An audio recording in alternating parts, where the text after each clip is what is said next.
Okay, so my theory project was about nonverbal codes and communications. Um, the scenario I chose for this would be a date because I thought that this would be a good, example of it. Two college students go on a date after meeting each other through mutual friends. While both are the same age and seem to hang out around the same people, they like to get to know each other further than that because the man is American and the woman is Hispanic. As they attend the scheduled date, the man seems to be far less interested in formally seeing the woman, and it's like more than apparent.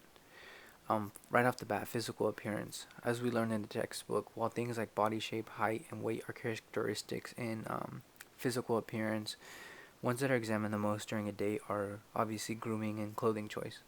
When the girl arrives to the nice restaurant where the date was to be had, she notices that the guy is dressed in a complete opposite way that she is, which is formal, nice, and fancy. In contrast to her, as I've said, decent and formal attire. The guy shows up in gym clothes, drenched in sweat, and to make matters worse, he asks, "Why are you dressed so fancy?" Secondly, gesture. Gestures vary from culture to culture, and in giving them and receiving them. Even though there are many, this scenario would be, the one that would be applicable would be handshakes, hugs, or maybe even pulling out a chair for her at the table. When they arrive to the restaurant, he gives no hug, handshake, or anything. The waiter proceeds to seat them, and he just sits straight into his chair without considering the girl. Facial expression. Even though most facial expressions are universal in all cultures, some are really obvious. These things serve as like the languages that our tongue doesn't speak but our face does for us. Studies have determined that North Americans are more likely to smile than any other group, and on the date, the guy did nothing but have a blank face and a straight face while the girl made jokes and spoke about herself. Eye contact.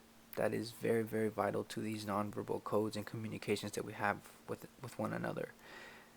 As we saw in our textbook, eye contact is used to shorten the distance between two people, breaking down whatever barrier verbal communication can't. Um, it's also used to take turns in a conversation while maintaining respect for one another. So it's like, hey, while you talk, I'll look at you directly, and you do the same for me. While the girl tries to speak about herself and what she's into, the guy looks at her for 1 second and immediately glances away for minutes on end. While this is happening, the girl looks straight at him, trying to figure out what he's looking at. And as she continues to talk, he directs his eyes to his phone, starting to do things on it. Like eventually just giving off the impression of how uninterested he is. Silence and vocalizations. Um, Even though it's really meaningful in languages, different cultures put different emphasis on silence. When the girl finishes talking, she leaves a little silence so that the guy can pick up the conversation.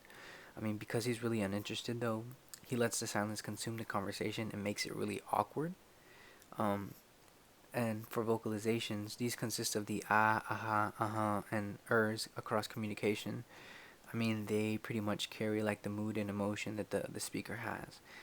As the girl responds to the guy's like very, very little conversation, she's excitedly replies with ah, being very interested. But in contrast, the guy fills all of his replies with boring and dead aha, yeah, and It's like, you know, just giving off the impression that yeah, I'm just here just to be here. I think that something that like could really be learned from this is that even though you don't say much, your actions say a lot more for you.